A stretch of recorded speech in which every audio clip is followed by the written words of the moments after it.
Today's lessons give us one of those odd or seemingly odd gospel passages where we're confronted with an image of Jesus that is sort of out of the ordinary for us.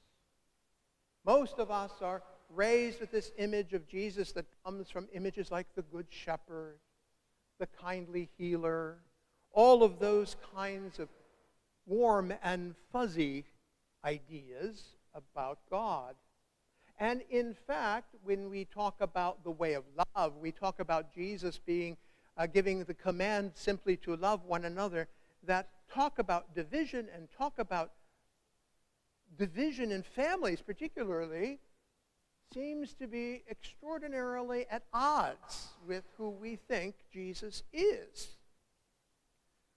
Well, if that's the case, if that's what you're sort of feeling on hearing these words, then maybe, in fact, our image of Jesus isn't as complete as we think it is.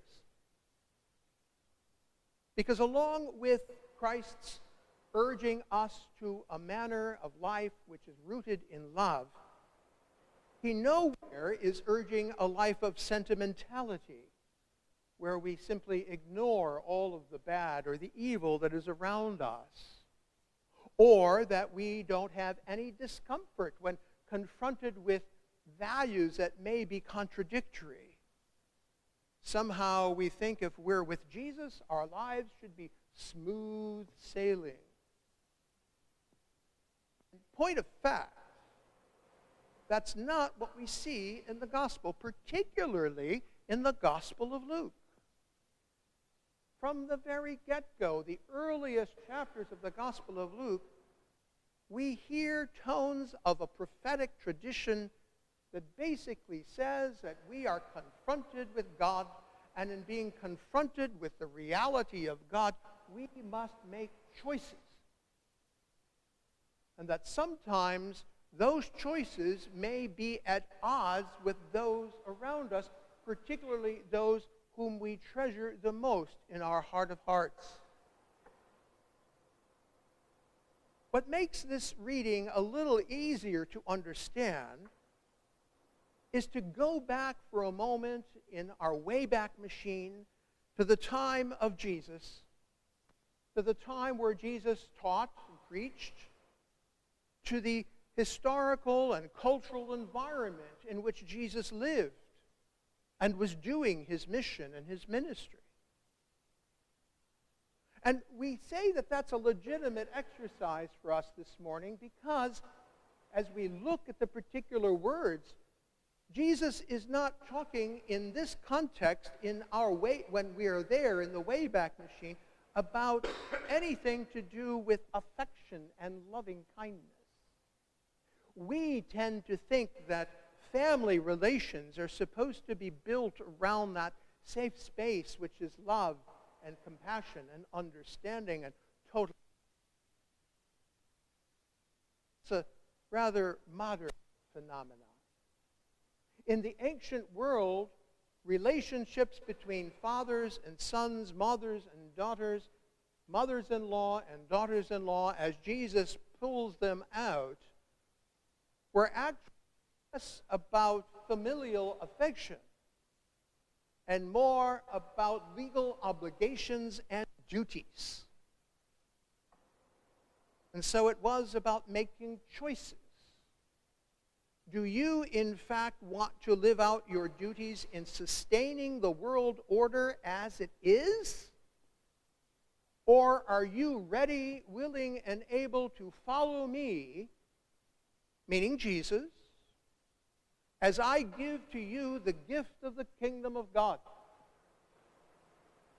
Now, I mentioned the early chapters of Luke because all we need to do is go back into the second chapter and we hear that magnificent hymn which we sing in the church every evening, the Magnificat. And if you look at the words there, you see a world that is not necessarily that peaceable kingdom that we so earnestly desire, but a world where most of the values of the world are being turned on their heads. And this is the hymn that Mary sings when confronted with her cousin Elizabeth, who also is with child. And they both rejoice in what is about to happen in the world. That the mighty will be thrown down from their thrones, and the lowly lifted up. That the rich will go away empty. On and on she goes. These words are actually knit together in Luke. Just about every one of them in the Old Testament prophecies. And so what Jesus came to do, to establish the kingdom of God, is thoroughly consistent with what God wanted for humanity from the very beginning. In the Torah, in the law, these values are there. In the teachings of the prophets, these values are there. And Jesus is seeing in his ministry and his mission the fulfillment of those things. He is trying to teach us what the world might look like should we actually do all these things that God has asked us to do from the very beginning. And as he says to the inquiring lawyer earlier in Luke's gospel, the answer is to love God with all your heart, with all your soul, with all your strength, and to love your neighbor as yourself. Even as we say those words, we sing, on these two commandments hang all the law and the prophets. But the love of which Jesus speaks isn't that sort of sentimental Hallmark card of love. It's not affectionate. It's agape. It is the giving of oneself over totally to a way of thinking and living that is fully generous, fully self-giving, and not self-serving in the least. But to do that, particularly in his day and age, was actually revolutionary. Because these relationships that we hear in the gospel passage between parents and children are not the kind of filial relationships we're accustomed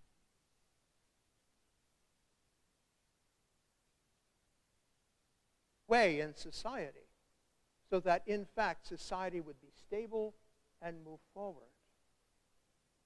In that place, women were not esteemed.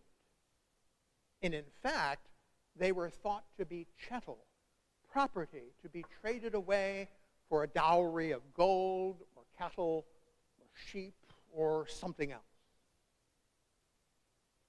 Daughters-in-law, for example, became part of the major household and only lived with the mothers-in-law should the husband of that woman die or disappear.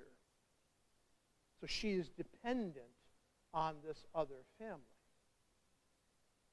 It is the responsibility of that first family, the duty of that first family, to take care of the daughter-in-law unless she can be married off again, which was rare, quite frankly. So the tension that is there is not one of a lack of affection, but in fact the duties that are bound on to the people who are there. Sons, for example, against their father.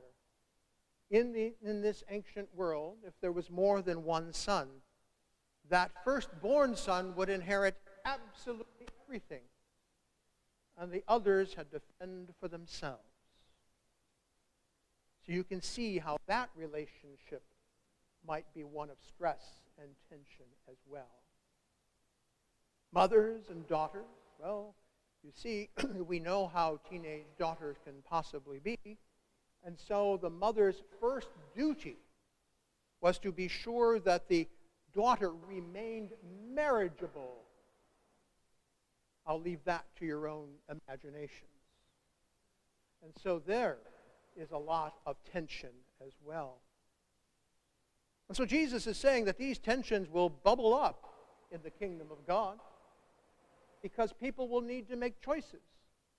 And those choices are either about keeping the stable social system as it is, or looking at things through different eyes, through a different lens. And if you do that, and if the lens are the values of the kingdom of God, you will find that there will be these tensions, and they will erupt, and there will be division. And so when Jesus says he comes to bring division, it isn't that he wants deliberately to divide people. That's not the point. He's saying that expect that this will happen. Expect that if we have a clash of values, there will be divisions. But your task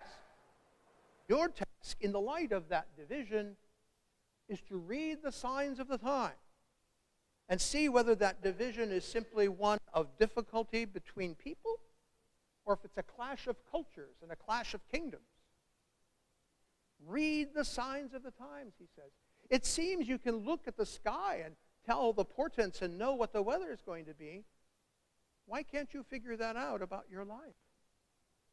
If you're seeing these tensions build, do we have the curiosity to ask why they're there? We see these tensions develop in our society and in our families.